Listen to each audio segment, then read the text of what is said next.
नमस्कार। Health show कार्यक्रम में आप सभी का स्वागत है। मैं हूं सर्वप्रिय निर्मोही।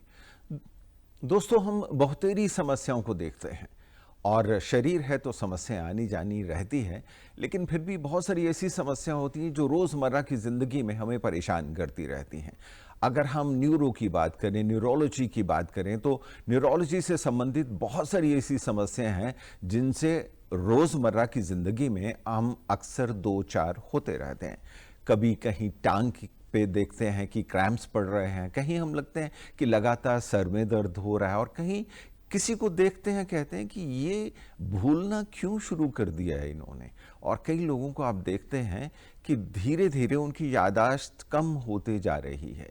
बहुत सारी समस्याएं न्यूरोलॉजी को लेकर, लेकिन ये समस्याएं क्यों कर होती है, किस तरह से हम कुछ समाधान ढूंढ सकते हैं, और अगर कोई समस्या है तो क्या वो समस्या बढ़ने देनी चाहिए या नहीं बढ़ने देनी चाहिए, ये भी सोचने की आवश्यकता है। इन सब पर चर्चा के लिए आज हमारे स्टूडियोज में मौजूद हैं doctor Kartik Vinay Mahesh, associate professor, department of neurology, PGI Chandigarh. Doctor साहब, कार्यक्रम में आपका स्वागत है। और दोस्तों, न्यूरोलॉजी डिसऑर्डर्स को लेकर अगर आप हमसे बात करना चाहते हैं तो हमारे टेलीफोन नंबर्स नोट कर लें। 0172 हमारा टेलीफोन नंबर है। ये जो एसटीडी कोड हमने पहले बताया 0172-269-0037, एक बार फिर से आपको बता दें 0172 एसटीडी कोड है और हमारा नंबर है 269-0037। इस पर आप कॉल करके हमसे बात कर सकते हैं। कोई भी आपकी समस्या है उस पर चर्चा के लिए हमारे बीच में डॉक्टर कार्तिक विनय महेश इस समय मौजूद हैं। डॉक्टर साहब, अगर हम न्यूरोलॉजी की बात करते हैं, बड़ी वास्ट एक सब्जेक्ट है। और ये कहा जाता है कि न्यूरो में अगर हमने समस्या को पकड़ लिया तो हम सीधे खड़े रहेंगे, अगर नहीं पकड़ा तो कहीं ना कहीं समस्या हमें झुलाते रहेगी, डुलाते रहेगी, और हम ये सोचेंगे यार पता नहीं मुझे क्या हो गया है। तो ज़्यादातर जो न्यूरोलॉजी की समस्याएं हैं वो क्या कर होती हैं? जी निर्मोही जी, आपने बिल्कुल सही कहा कि अगर जब तक आप समस्या को पकड़ेंगे नहीं तब तक हम उसका इलाज बिल्कुल नहीं कर पाएंगे। अगर हम कहें कि न्यूरोलॉजी में क्या क्या समस्या हैं, वैसे तो हैं बहुत सारी, लेकिन जो हमारे सबसे कॉमन चीज़ें हैं जो हम अपने ओपीडी में अगर गिने जाए 80 से 90% देखते हैं, वो होते हैं माइग्रेन या फिर सर दर्द की दिक्कत, या फिर न्यूरोपैथी जिसमें पैरों में या फिर टांगों में दिक्कत या जलन या नर्व्स की दिक्कत होती है, एपिलेप्सी या फिर दौरे की शिकायत जिनमें लोगों को दौरे, मिर्गी या फिट्स पड़ते हैं, और होते हैं पेशेंट्स के अल्जाइमर्स या डिमेंशिया, याददाश्त की दिक्कत, मनोभ्रंश जिसको कहते हैं वो होता है, और होते हैं स्ट्रोक, पैरालिसिस, अधरंग जिसको हम ब्रेन स्ट्रोक भी कहते हैं, ब्रेन पैरालिसिस या ब्रेन अटैक भी कहते हैं। ये 4-5 बीमारियां जो बड़े कॉमनली हम देखते हैं, ये जनरल पॉपुलेशन में बड़ी कॉमनली भी मिलती हैं। इसके साथ बाकी तो रेयर डिसऑर्डर्स तो हम अभी डिस्कस करने की क्षमता नहीं, बट ये 4-5 डिजीज हैं बड़े कॉमनली हमें दिखते हैं। जी डॉक्टर साहब, आपने सबसे पहले कहा कि एक समस्या बड़ी होती है जैसे माइग्रेन और सर दर्द, इसका नाता बहुत गहरा है। जी, जो माइग्रेन हम कहते हैं, मेजॉरिटी ऑफ जो सबसे ज़्यादा दिखते हैं वो माइग्रेन है, जिसमें लोगों को एक साइड में सर में दर्द होता है, सर टस टस सा करता है, उस टाइम पे किसी से बात करने का मन नहीं होता, चिड़चिड़ापन रहता है। ये लाइफ टाइम प्रेवलेंस, जिसमें पूरी ज़िंदगी में अगर किसी को ना 90% लोगों को हो गए, एटलीस्ट एक बार तो होगा ज़िंदगी में। किसी ने खाना नहीं खाया, खाली पेट ट्रैवल कर रहे हैं, रात भर जागे रहे, या फिर कोई बुखार आ गया, या फिर कड़ी धूप में काम कर लिया, तो उस टाइम पे लोगों को सर दर्द ऐसा भी उठ सकता है। लेकिन ध्यान ये देखना है कि हर सर दर्द माइग्रेन नहीं होता और हर माइग्रेन नॉर्मल चीज़ नहीं होती। तो हमें कुछ चीज़ें देखनी पड़ती है कि कब सर दर्द को आप डॉक्टर के पास ले जाएं, या किसके लिए सीटी स्कैन कराना है, किसके लिए एमआरआई करवाना है। इसके कुछ जो कहते हैं रेड फ्लैग्स, खतरे की घंटी बजना जिसको कहते हैं। अगर आपको सर दर्द के साथ नज़र में धुंधलापन आने लगा है, दो दिखने लगे हैं, चलने में कोई दिक्कत, हाथ पैर चलना बंद हो गया हो, आवाज़ तुलाने लगी हो, या फिर दौरे पड़ रहे हो, या फिर कोई बुखार हो रहा हो, ऐसी चीज़ों में आपको डॉक्टर को दिखाना ज़रूरी है। या फिर अगर आपकी उम्र 60 से ऊपर और नया सर में दर्द शुरू हो रहा है, सर दर्द के साथ उल्टियाँ आ रही हैं, या फिर अब आपको किसी और चीज़ की दवाइयाँ चल रही हैं, या फिर जैसे आपको कीमोथेरेपी चल रही है, या फिर प्रेगनेंसी है, उस टाइम पे अगर आपको नया सर दर्द शुरू हो जाता है तो उस टाइम पे तुरंत डॉक्टर को दिखाना चाहिए, जी क्योंकि हर सर दर्द माइग्रेन नहीं होता जिसको आप पैरासीटामोल या फिर कोई भी पेन किलर खा के ठीक कर लें। कुछ का टेस्ट कराना पड़ता है, कुछ को ऐसे ही छोड़ सकते हैं। जी दोस्तों, जान गए ना आप कि कुछ का टेस्ट कराना पड़ता है और कुछ को ऐसे छोड़ सकते हैं, लेकिन हल्के में नहीं लेना है। हर सर दर्द जो होता है वो अपने आप में घातक भी हो सकता है। और एक बार फिर से हम आपको बता दें कि हमारे जो टेलीफोन नंबर हैं, हमारा एसटीडी कोड है 0172 और हमारा टेलीफोन नंबर है 2690037। एक बार फिर से आपको बता दें 2690037, ये हमारे टेलीफोन नंबर है। आप इस पर कॉल करके अपने सवाल हमसे पूछ सकते हैं। डॉक्टर साहब, हम बात कर रहे हैं न्यूरोलॉजी की, जी। तो सर दर्द की बात की, लेकिन एक समस्या जो है वो सर से ही आगे बढ़ती चलती है और उसको हम कहते हैं डिमेंशिया। जी। हम सब कुछ याद रखते हैं और कहते हैं कि जो कुछ भी हमारे भीतर चला गया वो कहीं ना कहीं एक डिस्क में चला जाता है और वहां याद रहता है और कुछ चीजें याद नहीं रहती। और डिमेंशिया की जब हम बात करते हैं तो डिमेंशिया अपने आप में कब शुरू होना, एक प्रक्रिया जो होती है उसकी होती है, और हम कब उसकी चपेट में आना शुरू करते हैं। कुछ सिम्टम्स पहले दिखाई देते हैं। जी, डिमेंशिया यानी मनोभ्रंश, जिसमें आपकी ना दिमागी प्रणालियां काम करना बंद हो जाती जी। है, धीरे धीरे बंद होने लग जाती है। याददाश्त तो एक पहलू है उसका, बाकी पहलू हैं रास्ते याद रखना, विजुअल स्पेशल ओरिएंटेशन जिसको कहते हैं कि आप घर किस तरफ है, दाएं या बाएं, ये एक ओरिएंटेशन रहता है। ये भी एक पहलू है जिसमें लोग भूलने लग जाते हैं। याददाश्त उनकी रहेगी, लेकिन अगर डायरेक्शन सेंस या विजुअल स्पेशल सेंस जिसको रहता है, वो भी एक पहलू है। बिहेवियर, अगर आप जैसे लोगों से बात करते हैं, पहले तो आप विनम्रता से बात करते थे, अब सडनली आप अचानक से चुप हो गए हैं, बात करना बंद कर दिया है, या फिर ज़्यादा गुस्सा करने लगे हैं, उल्टी सीधे बातें करने लगे हैं, ये एक बिहेवियर वाला रहता है। फिर आपको होता है जजमेंट, कि मैं ये काम नहीं करने, या फिर जैसे बाहर जाते समय मुझे दरवाजे का लॉक बंद करना है, मैं सोचता हूँ मैं इसको छोड़ के चला जाता हूँ, लॉक को ऐसे ही छोड़ देता हूँ। ये जो जजमेंट वाली चीज़ें होती हैं, सो बहुत दिमाग की प्रणालियों का अलग अलग हिस्सा होता है इनमें से। और याददाश्त तो उनमें से एक छोटा सा पहलू जो हमें दिख जाता है। जी। हम ज़्यादातर लोगों को लगता है कि डिमेंशिया मतलब याददाश्त कमज़ोर होना, नहीं, बाकी भी हैं डिमेंशिया में। जगह का रास्ता ना पता लगना, लोगों को पहचान में ना आना, व्यवहार में बदलाव आना, ठीक है जी, ये सब भी डिमेंशिया के ही साइन होते हैं। तो और दूसरा एक बहुत बड़ा क्या कहते हैं, लोगों में गलतफहमी है कि जैसे जैसे उम्र बढ़ती रहती है लोगों की याददाश्त कम होती जाती है, और बुजुर्गों को तो याददाश्त कम हो गई और डिमेंशिया तो वैसे ही होना है। ये गलत मनोधारणा है, जैसे लोग सोचते हैं। अगर याददाश्त की दिक्कत की वजह से या फिर डिमेंशिया की दिक्कत की वजह से रोज़मर्रा काम में दिक्कतें आ रही हैं, तो वो सीरियस प्रॉब्लम है। देखिए, अगर आप कभी ना कभी एक दिन चाबी वगैरह भूल जाते हैं, रास्ते में याद नहीं रहता, तो उससे आपको बाद में याद आ जाता है, लेकिन उससे आपको कोई दिक्कत नहीं होती है, ऐसा नहीं। लेकिन अगर आप चाबी भूल के और पता नहीं अपनी गाड़ी कहाँ पार्क की है, माहौल में गुम हो गए, तो ये तो सिग्निफिकेंट या फिर बहुत ज़रूरी बात हो गई कि इसको आप इग्नोर नहीं कर सकते। अगर आप बाहर जाते समय रास्ता भूल गए हैं, घर का रास्ता याद नहीं आ रहा, तो ये सब छोटी मोटी चीज़ें नहीं है। कभी आप पेंसिल रख के भूल गए तो वो तो छोटी बात हो गई है, लेकिन उससे आपकी रोज़मर्रा ज़िंदगी में कोई दिक्कतें आती नहीं है जी। लेकिन बाकी चीज़ों में अगर आपको दिक्कत आ रही है तो मेजर, जिसे कहते हैं मेजर कॉग्निटिव इम्पेयरमेंट, मतलब लाइफ को चेंज करने वाली दिक्कत। बाकी चीज़ें होती हैं माइनर, जो अर्ली स्टेजेस होते हैं, लेकिन उस टाइम पे भी इन्वेस्टिगेट करना पड़ता है। डॉक्टर साहब, चर्चा जारी रखेंगे, और एक जो दर्शक हैं वो हमारे साथ जुड़ गए हैं, ये चंडीगढ़ से हैं, प्रज्ञा दुबे जी। जी।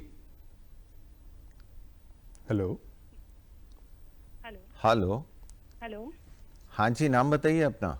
जी नमस्ते डॉक्टर साहब, मेरा नाम प्रज्ञा दुबे है। नमस्ते प्रज्ञा जी, बताइए। जी मेरे राइट साइड में, कंधे में और ये गर्दन में हल्का हल्का सा दर्द होता है। ये दर्द कभी कलाई तक आ जाता है, तो हाँ, और कंधे में थोड़ा ज्यादा रहता है ये दर्द, एक ही साइड में होता है, दाहिनी ये साइड। कितने दिनों से हो रहा है आपको? ये लगभग 15-20 दिन से हो रहा है। अच्छा, आपकी उम्र कितनी होगी लगभग? जी 35। ठीक है जी। प्रज्ञा जी, आप काम क्या करते हैं? जी काम तो बस हाउस वाइफ है। अच्छा, कोई चीजें कंधे पे उठाते तो नहीं है बार बार चीजें, कोई बच्चा नहीं, उठाना ये है फिर थोड़ा कोई? सा जिम जिम या फिर योगा हाँ जी, इस तरह का कर लेते हैं थोड़ा सा, थोड़ा हैवी एक्सरसाइज जिम जब वगैरह। कर लेते हैं ना तो आप नहीं ये नहीं, चिंता। हैवी तो नहीं करते, नॉर्मल सा ही करते हैं। हाँ जी, तो कभी कभी जब ये वेट उठा लेते हैं या फिर कोई हैवी चीजें उठाने के बाद ना जी जी थोड़ा सा मसल्स में स्ट्रेन होता है। जी जब कुछ दिन पहले या फिर 15-20 दिन पहले जब से ये दिक्कत शुरू होगी, जी। या तो आपने कुछ हैवी चीज उठा ली या फिर थोड़ा सा वेट हैवी कुछ अच्छा उठा लिया होगा, अच्छा उसकी अच्छा वजह से होता है। अच्छा। एक आपके ये हाथों साइड में में है। सुनपन तो नहीं है ना आपको? ना ना ना नहीं। सुनपन नहीं है, झंझनाहट नहीं है, ना पकड़ ना। पूरी है आपको?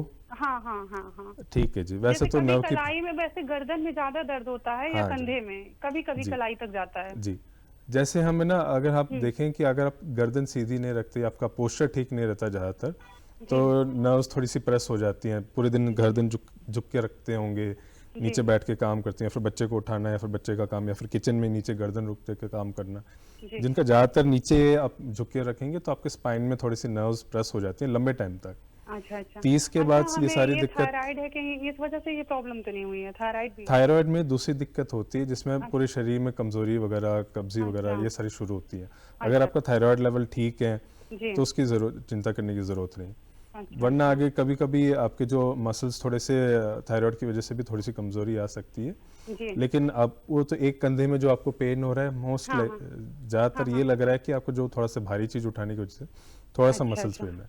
मैं अच्छा आपको अच्छा सजेस्ट करूंगा थोड़ा सा फिजियोथेरेपी और वर्जिश कर लीजिए। कोई अच्छा ज़्यादा अच्छा तेज़ पेन किलर ना खाइए उसके लिए, ठीक है अच्छा जी? अच्छा। पेन जी किलर जी। ज़्यादा लेंगे और बिना प्रेस्क्रिप्शन हाँ के लेंगे, लंबे हाँ हाँ। टाइम जी तक तो किडनियाँ खराब होने का रिस्क भी रहता है। अच्छा अच्छा। ठीक है जी। जी ओके प्रज्ञा जी, जी उम्मीद है कि आपको अपने सवाल का जवाब मिल गया होगा। जी आप जी, मिल संतुष्ट गया। होंगे।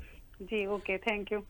जी जी, डॉक्टर साहब जैसे इन्होंने बताया था कि जी ये काफ़ी उनको क्या कहते हैं, झुक के काम करते रहते हैं, स्पाइनल कॉर्ड की प्रॉब्लम्स होती है। हमारे पास बहुत मरीज़ होते हैं। जी जब आप जवान होते हो तो आपके मसल स्ट्रेंथ बड़ा अच्छा होता है, आपकी स्पाइन सीधी रहती है। जी चाहे आप कैसे भी लेट जाओ बेड पे या फिर कैसे भी सोफे पर लेट जाओ, टेढ़े मेढ़े लेट जाओ, आपको कोई दिक्कत नहीं होती। जी लेकिन कुछ उम्र के बाद, 30-35 साल के बाद, आपको ना स्पाइन मसल्स कम हो जाते हैं, स्पाइन उतना सीधा नहीं रहता।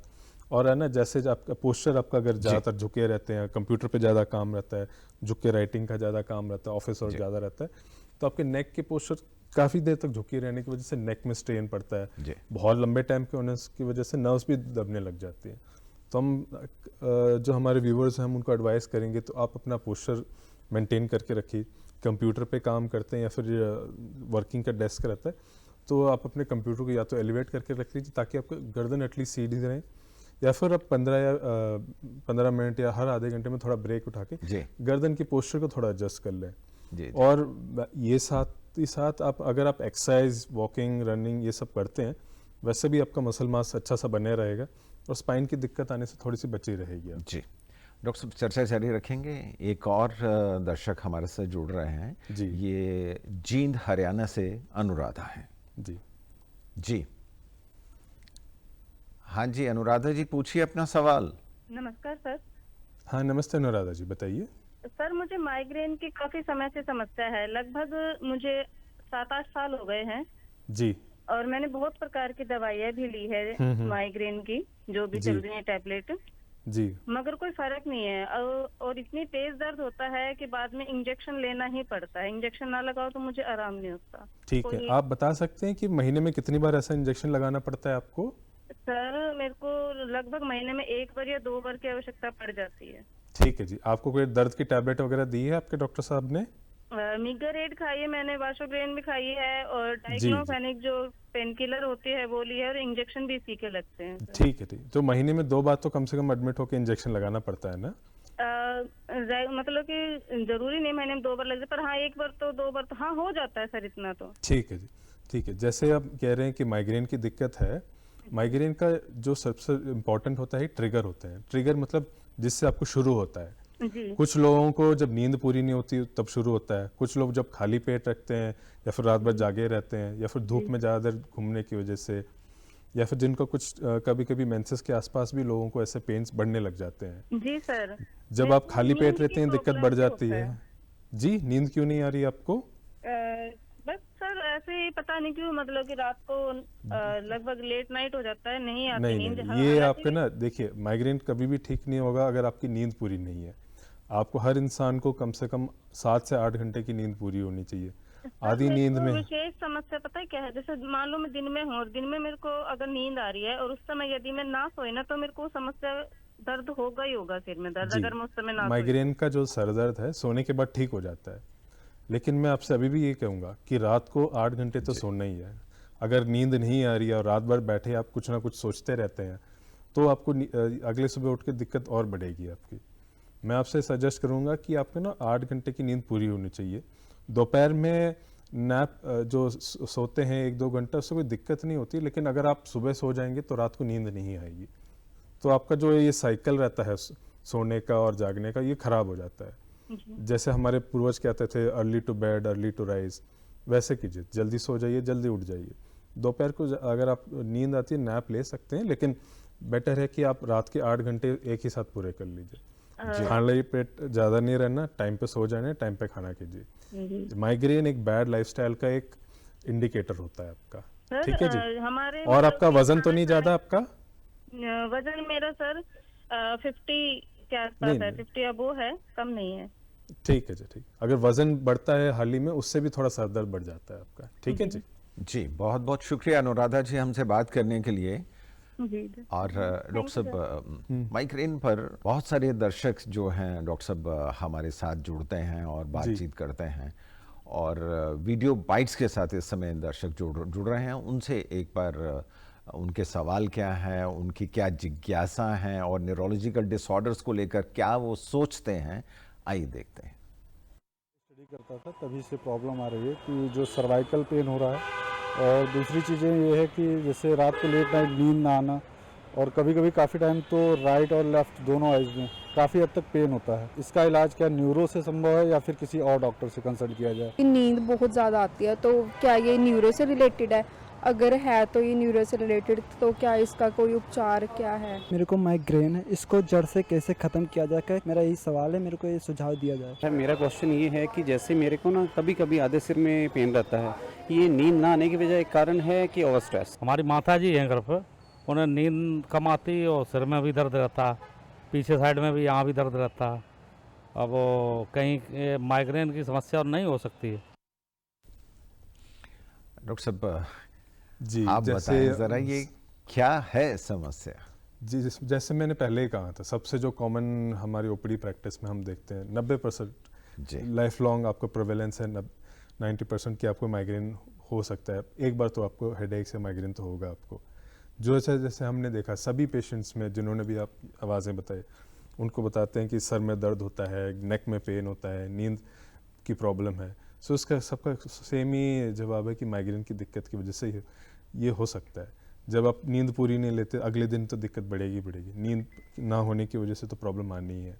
माइग्रेन का इलाज है, बहुत सारे ट्रिगर फैक्टर्स हैं अगर आप आइडेंटिफाई कर लेते हैं। जैसे आपको पता लगता है कि आप अगर सुबह नाश्ता करके नहीं जाते ऑफिस में और आपको सर दर्द शुरू हो जाता है, तो आप इसको अवॉइड करने की कोशिश, सुबह उठ के नाश्ता करके जाइए।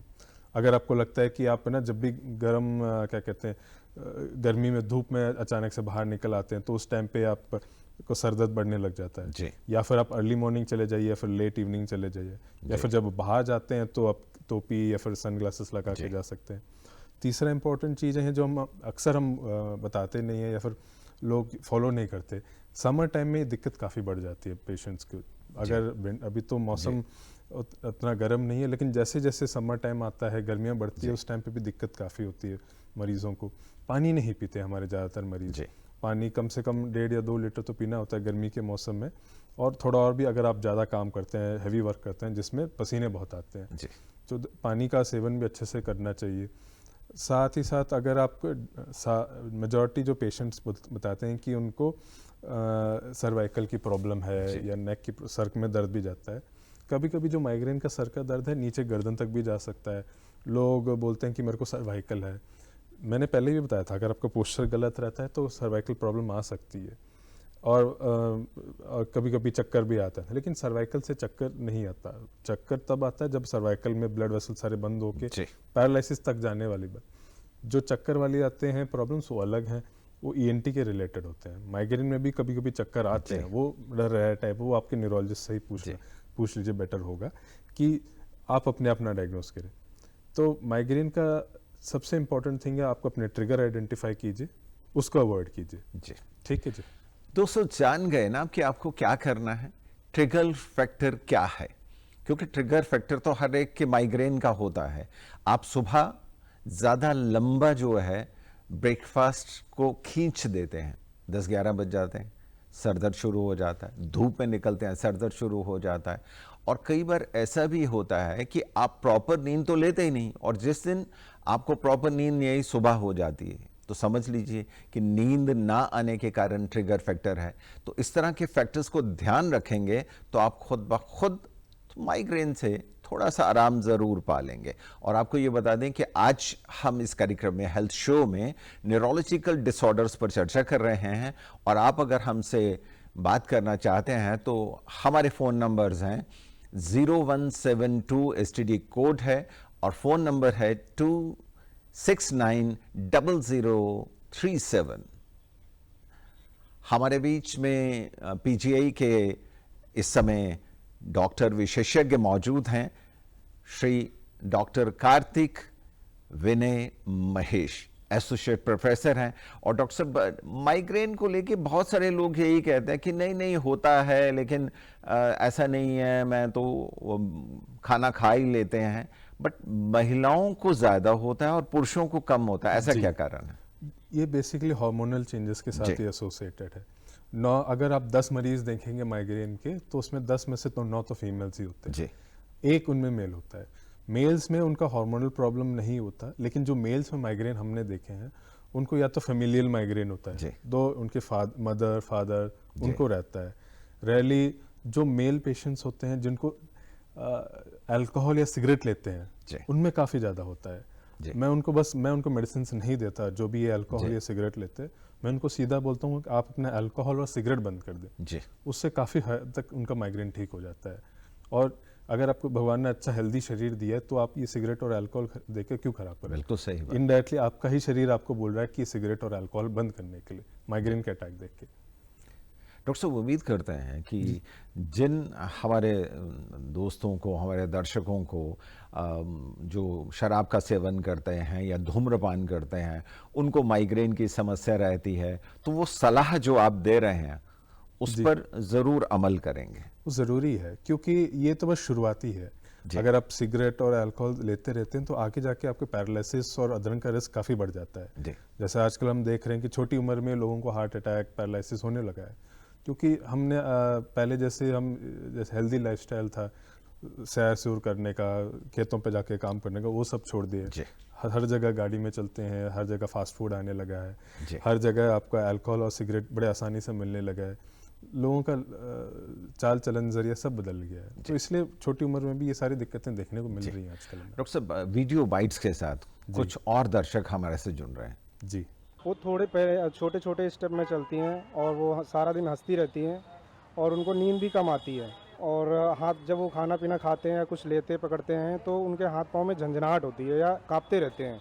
तो इसका कोई इलाज है? कभी कभी हाथ पाँव में सुन्न होना या झंझनाहट महसूस होना, ये क्या न्यूरो की प्रॉब्लम है? हम आपसे ये पूछना चाहते हैं कि जो पेशेंट कुछ खाता भी नहीं है, पीता भी नहीं है, ड्रिंकिंग भी नहीं करता है, उसको ऐसे ट्यूमर एट दिस टाइम कैसे हो सकता है? मेरे कज़न है, एक्चुअली अब्रॉड से आए हुए हैं, वो पिछले 1.5 महीने से वापस जा ही नहीं पा रहे कि उनके ना एक्चुअली हाफ सिर से लेके चिक, थिन और आइज, नोज, ये लेफ़्ट साइड उनका एक्चुअली पेन रहता है सारा। तो उसके क्या कारण है, प्लीज़ आप थोड़ा गाइड करेंगे? जी, जो हमारे पहले दर्शक ने बताया था कि उनको चलने में दिक्कत है, छोटे छोटे कदम रख के चलते हैं, हाथ में कंपन होता है, जो ये लक्षण बता रहे हैं ये हमारे पार्किंसन डिजीज़ के बताते हैं। पार्किंसन डिजीज़ क्या कहते हैं, एल्डरली और पेशेंट्स बड़ा कॉमन है, जिसमें दिमाग की जो नसें होती हैं वो भी सूखने लग जाती हैं। उसमें पेशेंट्स धीरे धीरे चलने लग जाते हैं, कंपन शुरू हो जाता है और छोटे छोटे कदम रख के चलने लग जाते हैं। ये धीरे धीरे बीमारी शुरू होती है और सालों में बढ़ती रहती है। इसका क्योर तो नहीं है, लेकिन मैनेज अच्छे से हो जाता है। दवाई देते ही कंपन रुक जाते हैं, चलने भी ठीक हो जाते हैं, लेकिन दवाई लेती रहनी पड़ेगी इनको। इसके हमारे पास नए नए ऑपरेशंस भी आने लगे हैं। आजकल हमारे पास डीप ब्रेन स्टिमुलेशन कहते हैं, DBS, जिसमें जो आपके नसें ख़राब हो गई हैं, हम उसमें जाके करंट देके उस नसों को चलाते हैं, ताकि आपके जो चलने में दिक्कत हो रही है आप वो बिल्कुल ठीक हो जाता है उसमें। लेकिन ये 100 क्या कहते हैं जो नसें खराब हैं उसके रिप्लेस नहीं करता, बाहर से बैटरी या फिर करंट देख के उसको चलाना पड़ता है। तो आजकल काफ़ी सारे टेक्नोलॉजीज आ गए हैं, बहुत रिसर्च हो रहा है पार्किंसन डिजीज़ पे, काफ़ी ठीक हो सकता है इनका। और एक और श्रोता ने बताया था कि वो सही बात बता रहे हैं कि उन्होंने खाना पीना अच्छा खाया, उन्होंने कोई शराब नहीं, कोई सिगरेट नहीं, फिर भी उनको ब्रेन ट्यूमर या फिर कोई कैंसर वगैरह हो जाता है। देखिए, मैं कैंसर विशेषज्ञ तो नहीं हूँ, लेकिन जो हमें जनरल सेंस है ये कहती है कैंसर के या फिर कोई किसी भी बीमारी के 3 फैक्टर्स होते हैं। होस्ट यानी इंसान में क्या दिक्कत है, दूसरा एनवायरनमेंट में क्या दिक्कत है, और पैथोजन जो आपको अटैक करता है ऑर्गेनिज्म या फिर जो ट्यूमर है उसमें क्या दिक्कत है। ठीक है, होस्ट में ये सारी चीज़ें होती हैं, जैसे बढ़ती उम्र वो एक रिस्क फैक्टर है किसी भी कैंसर या ट्यूमर के साथ। अगर आप सिगरेट या अल्कोहल लेते हो उसमें लंग कैंसर, लिवर कैंसर का होने का रिस्क रहता है। क्या कहते हैं, अगर आपके जेनेटिक रिस्क फैक्टर्स हैं, कुछ कैंसर्स होते हैं जिनमें जेनेटिक रिस्क फैक्टर्स अपने आप होते हैं, छोटी उम्र में कैंसर आ जाना, मल्टीपल जगहों पे कैंसर आ जाना। देन होता है ये तो होस्ट रिलेटेड, जो इंसान के रिलेटेड, जो आपके कंट्रोल में नहीं है, स्मोकिंग और अल्कोहल जो फिर या फिर कोई और रिस्क फैक्टर जो। देन आता है आपके एनवायरनमेंट फैक्टर्स। हमारे एनवायरनमेंट जो है आजकल हर चीज़ जिसको कहते हैं अल्ट्रा प्रोसेस्ड फूड, आपका खाना किसी फैक्ट्री में बनता है, बर्गर किसी फैक्ट्री में बनता है, चीज़ लेते हो, बटर लेते हो, सॉस लेते हो, ये सारा प्रोसेस्ड फूड है। अगर आप इसमें देखेंगे तो केमिकल्स के सिवाय खाना तो बहुत कम है। अगर जो भी आप खाना खाते हो, सेब हो, फ्रूट्स हो, सब पे इंसेक्टिसाइड छिड़का हुआ है, सब पे पेस्टिसाइड छिड़का हुआ है। अगर उस खाने को खाने के लिए इंसेक्ट्स ही नहीं आ रहे, आप क्यों खा रहे हो? ठीक है जी। सो इसका हमें लॉन्ग टर्म इफेक्ट तो हमें पता है कि बहुत सारे पेस्टिसाइड्स या इंसेक्टिसाइड से काफ़ी साइड इफेक्ट्स होते हैं। एनवायरमेंटल टॉक्सिन भी होता है, पोल्यूशन हर जगह फैला है, आपके बोर वाटर में भी हैवी मेटल्स मिलने लगे हैं, प्रदूषण पदार्थ हर चीज़ में है। तो ये जब आप कितना भी अवॉइड कर लें, आप अपना ये पानी का सोर्स नहीं बदल सकते, आप अपना जहाँ से सब्जियाँ खरीदते वो नहीं बदल सकते, आप अपने घर में खुद सब्जियाँ नहीं उगा सकते, तो पेस्टिसाइड्स या एनवायरमेंटल फैक्टर्स को भी आपको रिस्क कम करना पड़ेगा। डॉक्टर साहब, न्यूरोपैथी की बात करें तो न्यूरोपैथी हर व्यक्ति अपनी जुबान से शब्द बोलता ज़रूर है, लेकिन न्यूरोपैथी होती क्या है और कैसे शुरुआत होती है, क्या कहेंगे? न्यूरोपैथी का सिंपल अर्थ है नर्व की प्रॉब्लम, जो आपके पेरिफेरल नर्व्स हैं, जो आपके ना दिमाग से निकल के स्पाइनल कॉर्ड से होते हुए जो आपके पैर हाथ सब जगह जा रहे हैं, नर्व्स हैं। ज़्यादातर जो कॉमनली हम न्यूरोपैथी देखते हैं सेंसरी वाले, जो आपको झंझनाहट होने लगना, सुनपन होना, जैसे करंट जैसे चींटियां जैसे चलने वाली, ये सब न्यूरोपैथी के लक्षण है, ये सेंसरी वाले। बाकी होता है मोटर, जिसमें आपको ना पकड़ या ग्रिप में प्रॉब्लम आना या फिर ताकत नहीं आना, बैठ के उठने में जोर नहीं लगता, या फिर पैर से चप्पल फिसल जाते हो पता नहीं लगता, या फिर पैरों में ग्रिप नहीं बनती। सो ये सारी मसल और नर्व की प्रॉब्लम है इसमें। जो इंडिया में सबसे ज़्यादा कॉमन कॉज है न्यूरोपैथी, सबसे नंबर 1 में से एक है डायबिटीज़। डायबिटीज़, अगर आपको शुगर बढ़ता है, बहुत टाइम पे शुगर बढ़ने की वजह से हाई लेवल ऑफ शुगर एक टॉक्सिन जैसा होता है जो आपके नर्व्स पर अटैक करने लग जाता है। इतने लंबे टाइम तक अगर शुगर रहता है तो आप सालों सालों में आपको जो नसें सबसे लंबी वाली हैं, जैसे पैर की नसें होती हैं, बहुत दूर तक आपका ब्लड या वहाँ तक नहीं जाता। तो सबसे पहले डैमेज आपके पैरों से शुरू होता है, पैरों की नसों में झंझनाहट या जलन शुरू होता है, सबसे पहले लक्षण होते हैं। आपको पता नहीं चलता कि चींटियां चल रही हैं या फिर आपके पैर पे कोई चोट लगी, ये भी पता नहीं लगता। तो ये सारे न्यूरोपैथी के लक्षण हैं। हमारे जो भी हमारे श्रोता हैं जिनको भी डायबिटीज़ है, उनके रिक्वेस्ट करेंगे कि अगर आपके पैरों में कोई भी झंझनाहट हो, सुनपन आने लगो, तो आपको न्यूरो का चेकअप ज़रूर कराना चाहिए। जैसे शुगर की वजह से आपकी आंखों में दिक्कत होती है, किडनी में दिक्कत होती है, तीसरे नर्व्स में, तो साल में 1 या 2 बार तो आपकी तीनों का चेकअप तो ज़रूर कराना पड़ता है, जो भी आपके शुगर वाले डॉक्टर हैं। डॉक्टर साहब, जनरली क्या होता है कि हम न्यूरोपैथी की ये सारी समस्याएं महसूस कर रहे होते हैं, हमारे पेरिफेरल जो नर्व्स हैं उनमें समस्या आ रही है, चलने में दिक्कत आ रही है, भारीपन महसूस कर रहे हैं, लेकिन विशेषज्ञ के पास नहीं जाते, क्या नुकसान हो सकता है? देखिए, अगर आप बीमारी नर्व्स का अगर हम बताएं आपको कि नर्व्स रिकवर नहीं होती, ठीक है जी, नर्व्स एक बार डैमेज हो गई तो डैमेज हो गई, ठीक है जी। अगर आपका लिवर का सेल डैमेज हो जाता है तो थोड़ा सा रिकवर कर जाता है, डिवाइड हो सकता है। नर्व्स के साथ ऐसा नहीं है, ठीक है। तो हम ये कर सकते हैं कि डैमेज जितना हो चुका है वहीं पे रोक दें, जिसके कारण डैमेज हो है उसको ट्रीट कर लें, और जो आपको सिम्टम्स है, जैसे झंझनाहट हो गई, जलन हो गया, जिसके कारण चल नहीं पा रहे, उसके लिए दवाई दे दें। और अगर आपकी उम्र छोटी है और कोई बीमारियां नहीं है तो बाकी नसें भी काम करना शुरू हो जाते हैं। एक नर्व्स तो मर गई, ठीक है, लेकिन बाकी नर्व्स जो आसपास के वो रिकवर कर सकते हैं। ठीक है जी, उसका ट्रीटमेंट तो ज़रूरी है। जितना जल्दी ट्रीटमेंट करें उतने कॉम्प्लिकेशंस कम होंगे और उतनी ज़्यादा नसें बची रहेंगी आपकी। जी बिल्कुल। डॉक्टर साहब चर्चा जारी रखेंगे जी। एक दर्शक हमारे से जुड़ रहे हैं। जी जी, क्या नाम है आपका? जी नमस्कार जी, मेरा नाम मनिंदर है, मैं चंडीगढ़ से बोल रहा हूँ। जी मनिंदर जी, पूछिए अपना सवाल डॉक्टर साहब से। नमस्ते मनिंदर जी। नमस्कार डॉक्टर साहब, मेरे दोस्त हैं सजीव, जो कि हमारे साथ ही रहते हैं और ड्यूटी करते हैं, हम एक साथ ही रहते हैं ऑलमोस्ट 8-10 घंटे। उन्हें सर थोड़ी सी पीछे मतलब कुछ चीज भूलने की आदत थी या उनको नींद सी आती है ऐसा, हालांकि वो फिजिकल फिटनेस में तो पूरा ही है, योगा वगैरह करते हैं, लेकिन वही कहते हैं कि मैं कोई चीज बात करते करते अगर कोई मुझसे कुछ चीज दूसरा कोई क्वेश्चन पूछ ले तो मैं पहला वाला क्वेश्चन स्लिप कर जाता हूँ। तो हमने कई बार मॉनिटरिंग करी है, मैंने हम उनसे बात कर रहा हूँ, अगर तीसरा पर्सन आके अगर कोई बात कर लेगा तो वह पूछेगा आप कहाँ पे थे। इस तरीके के इंडिकेशन उनके पास आ रहे हैं, तो ये क्या कारण हो सकता है सर? आपका कहने का मतलब बीच बीच में वो गुम हो जाते हैं या समझ नहीं पाते उस टाइम पे? मैं और आप बात कर रहे हैं ना सर, और तीसरा बंदा आके इंटरफेयर कर देता है, यानी कोई चीज पूछ लेता है, तो मेरी और उनकी जो वार्ता हो रही है वो सारा ही भूल जाते हैं, फिर उनको याद दिलाते हैं, उनको आ जाता है फ्यू सेकंड में। ये कुछ इस तरीके से चल रहा है, तो हमें थोड़ा सा लगा कि आप खान पीने में क्या विटामिन वगैरह दे रहे हैं। आपके जो ये मित्र हैं उनकी उम्र कितनी है? सर उनकी है सजीव हैं, उनकी उम्र है करीब करीब 38 के आसपास है सर। ठीक है जी। और उनको कोई बीपी, शुगर, शराब, सिगरेट किसी और चीज की नहीं है ना, वो ड्रिंक नहीं करते, सिगरेट स्मोक भी नहीं करते।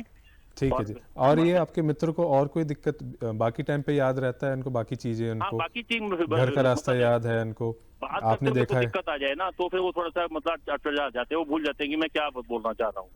अच्छा, नहीं, घर का रास्ता याद रख लेते हैं। हाँ, घर का याद रहता है, उनका दोस्त है, मतलब आशुतोष जी हैं, ऐसे सभी उनका नाम याद रखते हैं, अजीत वगैरह। और उनके आपको लगता है इनके व्यवहार में कोई बर्ताव में कोई थोड़ा सा चिड़चिड़ापन आ गया है? अच्छा, कुछ चिड़चिड़ापन आ गया है। हाँ जी सर। ये कब से हो रहा है उनको? ये सर हम कुछ ऐसे ही 2-3 हफ्ते से उनको ज्यादा मतलब कर रहे हैं, लेकिन इसको हम ओवरऑल 1 महीने के आसपास कह सकते हैं। ठीक है जी। इनको तो एक बार चेकअप करना पड़ेगा क्योंकि दिमाग की दिक्कत तो लग रही है इनकी। ठीक है जी। सर।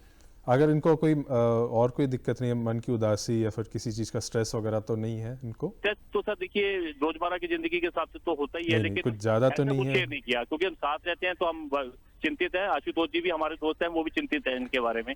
नहीं, अगर इनके किसी चीज की स्ट्रेस है। डॉक्टर साहब जवाब दे रहे हैं, सुन लीजिए, ताकि पूरी की पूरी जो समस्या है उस पर डॉक्टर साहब अपनी राय दे पाए। ठीक। नहीं, कोई स्ट्रेस है जो आप उनको बहुत ज्यादा परेशान कर रही है? स्ट्रेस तो नहीं है कुछ डॉक्टर साहब? इसका टेंशन तो नहीं ले रहे? ऐसा कुछ नहीं है, हेल्दी है, ठीक है, वेट भी उनका कम से कम 75 है। नहीं, घर में कोई दिक्कत हो, काम में कोई दिक्कत हो जिसकी वजह से परेशान? नहीं सर, ऐसा तो नहीं सुनने में आया। ठीक है जी। अगर वो ज़्यादा चिड़चिड़े हो गए और ध्यान नहीं रख पा रहे तो उसका एक और कारण हो सकता है कि कोई या तो दिमाग की दिक्कत हो सकती है, दूसरा एक बार जो हम ज़रूर इग्नोर कर देते हैं, स्ट्रेस और जो टेंशन की दिक्कत है। अगर आप टेंशन में है, 10-12 चीज़ें करनी है आपको एक साथ, तो ये तो ज़रूरी है कि 1-2 चीज़ें तो भूलेंगी। अगर आपको बोला कि इसके बाद दूसरी मीटिंग में जाना है, फिर तीसरी मीटिंग में जाना है, 3-4 जगहों पे एक साथ जाना है, तो आप एक ही चीज़ सब पे फोकस नहीं कर पाएंगे और ऐसा हो सकता है कि आप उस पर अटेंशन ना दे पाएँ। ये नॉर्मली लोगों के साथ होता है कि बहुत ज़्यादा काम ओवरलोड होने की वजह से चीज़ें भूल सकते हैं जी। और उम्मीद करते हैं कि आपके मित्र भी जो हैं ओवरलोड जो काम है उनके आसपास उससे स्ट्रेस में चले जाते होंगे जो आपको नहीं दिखता है। लेकिन कई बार ऐसा होता है कि स्ट्रेस हमारे पीछे चल रहा होता है, हम ऊपर से तो कहते हैं नहीं मुझे कोई स्ट्रेस नहीं है, लेकिन कहीं ना कहीं कोई बात, कोई बोझ, कोई काम, ज़्यादा काम, ओवरलोड, ये हमें ज़रूर कहीं ना कहीं स्ट्रेस दे रहा होता है और ये कारण हो सकता है। बेहतर यही है कि आप डॉक्टर साहब से पास जाएं, विशेषज्ञ से मिलें और पूरा मशवरा करें ताकि इस समस्या का समाधान हो पाए। जी, हमसे बात करने के लिए बहुत बहुत शुक्रिया आपका। डॉक्टर साहब, जब हम न्यूरोलॉजिकल डिसऑर्डर्स की बात करते हैं तो सर दर्द की आपने शुरू में बात की थी, डिमेंशिया की हमने बात की और अल्जाइमर की बात हुई है ना। और दूसरी सबसे बड़ी बात ये होती है सर दर्द हमें होता है और हम ये कहते हैं, सिर्फ अपने आप दवा ले लेते हैं, विशेषज्ञ के पास जाते नहीं, वो कहते हैं कि सर का ऐसा दर्द है जो जाता नहीं है। जी काफ़ी हम ये सोचते हैं कि सर्द का दर्द है ना हमेशा रहेगा या नहीं रहेगा। जी पहले ही मैंने आपको बताया माइग्रेन जो हम सबसे कॉमनली देखते हैं जो सालों से चलता आ रहा है, उसका बस आप लाइफस्टाइल और ट्रिगर अवॉइड करने से ठीक हो जाता है। कुछ चीज़ें हैं जिसमें आपको विशेषज्ञ के पास या न्यूरोलॉजिस्ट के पास आना ज़रूरी है। जो मैंने पहले खतरे की घंटियाँ बताई थी, विजन में प्रॉब्लम होना, दो दिखना, अगर आप प्रेग्नेंट हैं या फिर कोई दवाई और कीमोथेरेपी या फिर किसी और कैंसर की दवाई चल रही है, या फिर आपका वेट लूज हो रहा है, बुखार आ रहा है, किसी और शरीर में कोई और दिक्कत हो रही है, नसों में कोई दिक्कत, जैसे चलने में दिक्कत, दो दिखना, टेढ़े चलना, कोई भी अदर बाकी सर दर्द के साथ और कोई दिक्कत आ रही हो तो आपको ज़रूर कंसल्ट करना चाहिए, क्योंकि कोई ये कोई अंदरूनी और किसी खतरे की दिक्कत ना हो देखना पड़ेगा। ब्रेन ट्यूमर हो सकते हैं, सूजिश बीमारी, नसों का पैरालिसिस का अटैक हो सकता है, नसें क्लॉट होने की दिक्कत हो सकती है। तो और एक और चीज़ जो हम देखते हैं कि ये लंबे टाइम तक अगर ये घर पे ही दवाई लेते रहे ना, केमिस्ट को आप बोल के दे दोगे कि मुझे मेडिसिन चाहिए पेन किलर, उसको आपकी चिंता नहीं है, ठीक है, आप जितनी मर्जी दवाई लो उसको उतना ही फ़ायदा। जितनी आप पेन किलर लेते रहेंगे, हमने बहुत मरीजों को देखा है आना तो हमारे पास चाहिए, लेकिन पेशेंट चला जाता है किडनी वाला डॉक्टर के पास, क्योंकि उन्होंने दवाइयाँ खा के अपनी किडनियाँ खराब कर ली होती हैं। डॉक्टर साहब, एक दर्शक हमारे साथ जुड़ चुके हैं, अजीत चौबे, सासाराम बिहार से हैं, उनसे बात करते हैं। जी हेलो सर, नमस्कार। चौबे साहब नमस्कार। जी पूछिए सवाल अपना डॉक्टर साहब से। जी सर, मेरा ये सवाल है कि मेरे बैक पेन की प्रॉब्लम रहती है। क्या है पर आपको? उसके साथ बैक पेन की सर, बैक पेन, अच्छा ठीक है जी। उसके साथ सर अभी नई प्रॉब्लम शुरू हुई है, जिसमें कि मैं मोबाइल जैसे पॉकेट में रखा जाता है ना जी, तो उस जांघ में काफी जलन होता है और बहुत पेन होता है। तो मैं जहाँ पॉकेट में रखते हैं उसी जगह जलन होता है। जी सर जी। ठीक है जी। कमर में भी दर्द है आपको? हाँ जी सर। ठीक है जी। जो आप बता रहे हैं, ये जो हमारे श्रोता बता रहे हैं जी, ये बेसिकली इनको क्या कहते हैं, बैक पेन और एक रेडिकुलोपैथी, मतलब जो स्पाइनल कॉर्ड से नस निकल के पैर में जाती है वहाँ पे दबाव पड़ रहा है। ऐसे लोगों में शुरुआत ही बैक पेन से होती है। पहले कमर की हड्डियाँ थोड़ी टेढ़ी हो जाती हैं, फिर डिस्क उसके नस को हल्का सा दबाता है, फिर जैसे जैसे दिक्कत बढ़ती रहती है नस और दबने लग जाती है। फिर जैसे नस बाहर निकलती है, जहाँ जहाँ नस जाती है वहाँ पे उनको दर्द शुरू हो जाता है। अगर आपको दर्द बहुत ज़्यादा है, झंझनाहट बहुत ज़्यादा है, तो आपको एक MRI करना पड़ेगा। और आपकी उम्र कितनी है जी? सर 40। ठीक है जी। आप लंबे टाइम तक खड़े हो सकते हैं या फिर कुछ दूर चलने में दर्द बढ़ तो नहीं जाता आपका? और सर बैक में अजीब सा जलन और पेन दोनों ही होता है। हाँ जी, फिर तो आपकी नसें थोड़ी दबी हुई हैं। होती है। ये आप जब ज़्यादा दूर चल पाते हैं कि नहीं इस कमर के दर्द के साथ, या फिर दिक्कत बढ़ जाती है ज़्यादा दूर चल पाता हूँ, पर कोई भी जैसे साइकिलिंग, रनिंग ये सब करना मुश्किल हो जाता है। हाँ जी, तो यही है स्पाइनल कॉर्ड में, इसको क्लॉडिकेशन कहते हैं। कुछ डिस्टेंस के बाद इनका चलना रुक जाता है क्योंकि दर्द होने लग जाता है और चल नहीं पाते। तो इसके लिए बेस्ट है, अगर इनकी नसों की दिक्कत एक बार चेक करना पड़ेगा, बहुत ज़्यादा है और MRI में नसें ज़्यादा दबी हुई तो इनको ऑपरेशन करना पड़ता है। अगर कम दबी हैं और नसें दिक्कत ज़्यादा नहीं है तो उनको फिजियोथेरेपी और बैक एक्सरसाइज से ही काम चल जाता है। जी, उम्मीद है कि आपको अपने सवाल का जवाब मिल गया होगा, और यही है, हम आपसे यही कहेंगे कि विशेषज्ञ को जितनी जल्द हो दिखाएं और समाधान ज़रूर आपको मिलेगा। जी डॉक्टर साहब, हम न्यूरोलॉजिकल डिसऑर्डर्स पे चर्चा कर रहे थे और समस्याएं अगर हम नसों की करें, न्यूरोलॉजिकल डिसऑर्डर्स की करें तो बहुत सारी समस्याएं हैं, क्योंकि कहते हैं कि टो से लेकर सर तक है ना, लगातार कुछ ना कुछ चलता रहता है। और इन सब को लेकर अगर हम अपने आप में ही डॉक्टर बनना शुरू कर दें, या हम चाहें कि केमिस्ट के पास जाएं और जो दर्द की दवा है वो ले ली और समाधान निकल जाएगा, तो शायद सही नहीं होगा। ठीक है, चलते चलते क्या कहना चाहेंगे? जी, हम अपने श्रोताओं से यही उम्मीद करते हैं कि जैसे इन्होंने कहा अपने आप डॉक्टर ना बनने की कोशिश है, लेकिन आपका सेहत आपके हाथों में ही है। हम आपसे कोई महंगी दवाई खरीदने को नहीं कह रहे, कोई बड़े अस्पताल जाने के लिए नहीं कह रहे। हम बस आपसे चाहते हैं कि आप अपना अच्छा लाइफस्टाइल मेंटेन करें, अच्छा खाना खाइए, शराब और सिगरेट का सेवन कम कर लीजिए, एक्सरसाइज ज़रूर कीजिए, क्योंकि ज़्यादातर बीमारियां आपके ना क्या कहते हैं, होने से रोकनी है, होने के बाद ज़्यादा करने का फ़ायदा नहीं है। ठीक है, prevention is always better than cure हमारे एंगल से। तो जी डॉक्टर साहब, बहुत अच्छी बात आपने कही कि खुद ब खुद आपको सेहत का ध्यान रखना है, क्योंकि आप अपने ही शरीर का ध्यान नहीं रखेंगे तो कौन रखेगा। बस थोड़ा सा जाग जाइए और सोचिए कि आपको अपने शरीर के लिए क्या करना है। थोड़ी सी सुबह एक्सरसाइज और थोड़ा ये ध्यान रखना कि कहाँ दर्द हो रहा है, क्यों हो रहा है, लगातार बढ़ तो नहीं रहा है, तो धीरे धीरे समस्याओं का समाधान भी हमें मिल जाएगा। आज के हेल्थ शो में हम चर्चा कर रहे थे न्यूरोलॉजिकल डिसऑर्डर्स पर, और हमारे साथ जो चर्चा के लिए आज हमारे स्टूडियोज में मौजूद रहे doctor Kartik Vinay Mahesh, associate professor department of neurology, PGI Chandigarh. Doctor साहब, हमारे कार्यक्रम में आने के लिए आपका बहुत बहुत शुक्रिया। धन्यवाद। अब हमारे ये कार्यक्रम DD Chandigarh, DD Punjabi, DD Haryana और ओटीटी प्लेटफॉर्म वेब्स पर भी देख सकते हैं। और आज बस इतना ही। अगले सप्ताह आपसे पुनः मुलाकात होगी, तब तक के लिए इजाजत दीजिए। नमस्कार।